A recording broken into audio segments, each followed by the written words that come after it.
kulanti wanaagsan daawadaya halkan waan durdur media degdeg Aweys Cali Baafo ayaa hadda muddo maanta ilaa 24 saac laanahay runtii Aweys Cali Baafo markii uu baxay inta badan hal maalin ayuu sidoo u joogay baxay wuxuu aaday walaalihiisa uu soo laaftay kadib shalin waxa u maleynayay bixitaankiisa inuu caadi u yahay laakiin nidaamiye yaa ku soo wacay waxay soo wacay mid kamid ah dadweynaha ku nool magaalada Muqdisho kaas gabar ooynaysa ahayd sax runtii aad baan u naxay dareenka iyo muujinaysa maxay ku dhahay waxay sheegtay in Aweys Cali Baafo ku aragtay agaarka lambar 4 isagoo wato muqaadaraadku isticmaalay waxaan aad uga xumaaday marka ugu horeyso tilaabadaas aan wanaagsaneyn ee cidda kula talisay inkastoo sababta aan ogeyn baadigo baan ku haynaa Aweys Cali Baafo wuxuu ahaa nin waqti iyo waaye badan nala qaatay isbedel badan sameeyay guul fara badan uu gaaray hase yeeshee maanta 24 saac gudahood waan raadinaynaa hadda aan soconana waxaan ka soconaa raadinta Aweys Cali Baafo haddii aad aragto daawadahana daawanayo waxaan jeclaan lahayn Aweys Cali Baafo inaan lagu soo xiriiriso abtidoon ayaa dhowr maalin ka hor ka soo baxay nolosha darbijiifnimada dad badanaa commented xog soo qoraan ninkan nolosha ka soo baxay maxaa la shayga xumaanta ah mar walba waa la sheegaa qofkan wuu ka soo baxay laakiin maanta ma aha daawadayaal sida aad u jeediin ninka hadda meesha ka hadlayo wajiga muuqaalkiisa u jeediin waa abtidoon shalay maantana isku mid maaha aniga waxaa ka soo baxay nolol aad u xun ayaa ka soo baxay maantana waa ii jeediin bidhaanteeda iyo biladeeda halaas ilaahay ayaa mahad ku leh asoo ilaahay uu mahad ku leeyahay ayaa waxaa la sameeyey dadaal dheeraada oo ay sameeyeen maamulka durdur media xasatoob ee nidaamiye ee kaamiramaanka ee liibaan shoorle ayaa maanta soo gaarsiiyey in nolosheeda qayb ka mid ah ay bedelmato oon lii keeno booskii uu ku jiray Aweys aan aniga ka noqdo qayb meesha uu ku nool yahay aan qayb ka noqdo wax ficila aan jirin wax tafaaraaro aan jirin si sinaasha oo wada noolaasha oo dadka cadaalad ah wax liigu qabtay marka saaxiibkayga ayaa waxaa ku maqan magaalada duurkaas inuu jiro oo noloshii shalay aniga ka soo baxay hadda nolosha fiican in laga hadlaa fiican dadkana waxa wanaagsan inay sheegaan fiican nolosha wanaagsan waa laga hadlaa wax xun waxa waaye wax xun afka loo uma roono walaalkayga wuxuu ku laabtay noloshii xumeed ayuu ku laabtay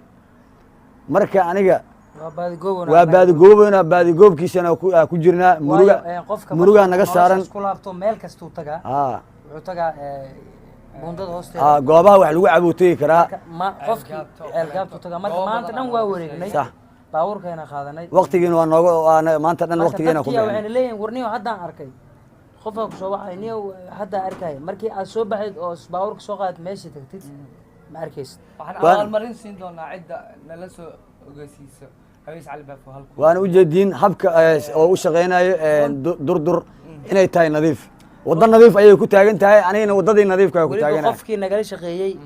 shaqeeyo arintaas oo noo keena runtii abaalmarin qaas la siin doonaa oo ku farxi doona ku qanaa runtii Aweys Cali Baafo wuxuu ahaa nin dhowr bilood la joogo teamkan durdur media wuxuu balan qaaday in isbedel rasmi ah uu sameeyo waan u mahad celinayaa waa uu sameeyay laakiin maanta waxay ku dhacday qadartii alle ma ahayn xumaato iyo dhib kale iyo xaalad kale oo dhacday kaliya waxaan ku fasiri karnaa in Aweys Cali Baafo uu baxay haddii uu soo laabtana durdur ay u taagan tahay in ay garab siiso markasta waxaan diyaar la nahay in Aweys Cali Baafo shalay aan dhiirigelino aan la sheekeysano farxadiisa ka qaybqaadano horumarkiisa iyo horsaarkiisa aan wadno marka maanta waxay ku dhacday tan amarkii Ilaahay Aweys Cali Baafo haddii ay daawanayso waxaan ku sheegayaa inaad imaato dadka yaqaana iyo dadka dadka inta badan asii maadaama mobilka marka waxaan rabaa informationka inaan faahfaahiyo shalay markii uu baxay mobilka isaga uu haystay waxaa laf ugu jirtay nidaamiye oo mobilkiisa ka jabay marka mobilkii ayuu wuxuu u dhiibay wiil oo qaybta hoose xarunta anaga deganahay qayb hoose laftii oo ganacsi ku leh laftii u dhiibay oo qaleel ah mobilkii uu qaatay marka galabtii waxaa la yidhahday ninka saaxiibka ahaa abaarka hore inta maray marka ani misdheheyni ninkii micnaha ayaa waalidkiisa asxaabta soo salaamaya qaraabo salaam ku maqan yahay ku xisaabaysa shalana jimci ahayd maalin inta badan oo la isbooqdo waay dadka familkiisu booqanay sidaan anaga isdhahnay habeenkii waa weynay maalinteed hadda idin la hadlayna ilaa habeenkeed kale hadda la joogo 24 hours koraa loo dhaafay waa la amar marka cid allaale ciddii aragta meel kastoo ka soo raadinay oo muqadaraad laakiin gudoomiyaha maxaa la darbajiifta mar aan la hadalnay waxa uu inoo sheegay in uu aaga ka dhawaa yahay uuna maxaa la dhahaa inoo sheegay in aweys uu meesha ku sugan yahay marka haddii uu arkan noo soo sheegay agaasimaha boolistaasha marka runtii aada ugu xunnahay mana farxad gelinayso aad bay noo xanuujinaysaa waxaa rabaa abtidoon maxaa dareentay markii aweysaa laabtay meeshaas ku laabtay lagu dhahay wallaahi bilaahi taala aniga waxaa dareemay sideeda horta farxadda qofka bini-aadanka inuu si wanaagsan uga qayb qaato oo noloshiisa isbeddel ku sameeyo oo la caawiyo caawinaaddii loo sameeyo qofkaas in uu ku laabto dhooqa laga tirtiray inuu haddana dib dhooqo isku mariyo qofba hadda adiga aad dhooqada ka tirtirtay oo aad ku bixisay juhdi aad ku bixisay bulshadii aad dhexgelisay oo nolosha bini-aadanka aad gelisay dharka wanaagsan ummadda ay xirato uu xirto cunada tan ugu fiican birimo uu cunaayo waxbana aa ka qasnay haddana inuu dhooqo ismariyo bal qof ma jira adiga maanta dhan aniga dhooqaa ismarinaa kaale dhaq kaa yeelayso ma jirto sideeda qofka xumaatada mar bay hartaa wanaaggana mar waay laba mar iskuma baxaan wanaagga hadduu ku yeeray waxaa la rabaa ninkaas ani ahaan markaa ka hadlo waa inuu wanaag ku taagnaa aniga waddada wanaaggaa la jeclaa wadda aa ka xumaado waaye dhiiquu ismariyey waxaasna qofka hadduu xumaado waxa waaye waxay leedahay qaabe waxyaabo oo looga soo celiyo laakiin qofka hadduu inuu go-aan qaato asiga oo aanan dad la tashan ama dadkii walaalaha caawiyey ka soo qayb qaatay noloshiisa wakti ku bixiyey yaa oo ilaahay u soo cabiidiyey in asagoo aan wax camar aanan ka qabin inuu iska baxay oo magaaladaas aaday iyo ilaa hadda oo la la-yahay waktigeedu ay ku dhameeyeen ayagana inay maanta dhan ay raadiyaan ee juhdi ay ku bixiyaan faa'iidada ugu jirta iyo macnaha dadka bini-aadanka wanaaggii waxaa la fiirinaya shalay qofkan waa wanaajisay wanaaggii aa samaysan le sii fiiri maane wax macnaha oo hadda macnaha ma samaynayso aniga waxaan leeyahay bulshada intii hadda araggay ujeedo oo ku xiran meediya durdur aweys cali baafow waa taqaaniin waa la wanaajiyey lama xumeen ilaa haddana wax fiicana loo wadaa waana loo sameynaya maantana waktigaa lagu qaatay waxaan leeyahay daawadayaasha in ay uga qayb qaataan si sharaf leh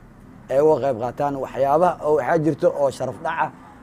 oo bulshadana qiimo dil ku ah oo qof aad tiraahda shalay waa bedeley ama noloshiisaan bixi haddana dhooqa ismarinayo waa wax laga xishoodo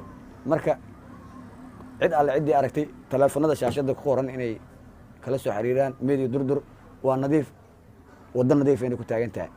waxaa sadar muuqda su-aalka dhan abdidoona ujeediin abdidoon caawa waa nadiif maalmo ka hore iyo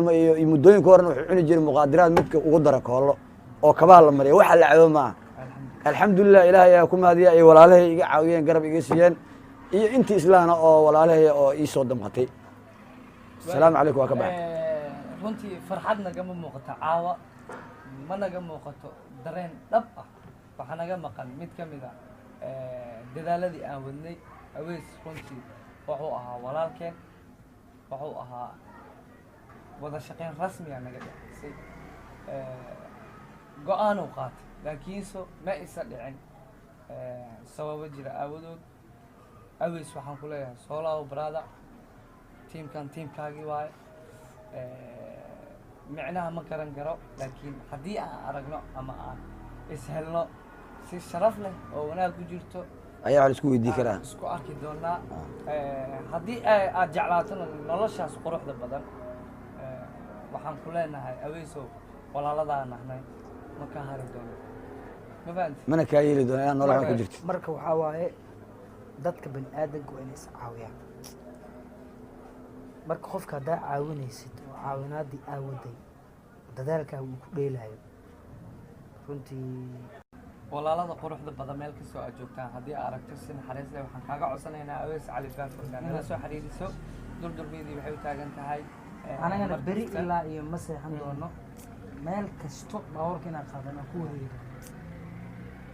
doono waa raadin doonaa ma ka daaleyno shalay anagoo garanayn nolosha nolol xun ku jirta aan raadinayn waqtiyaa lagu dhicin doonaa maantay waxba nalama ahan dadaal badan aan tan iyo sameynay kulan dambe sidaas iyo nabadgelyo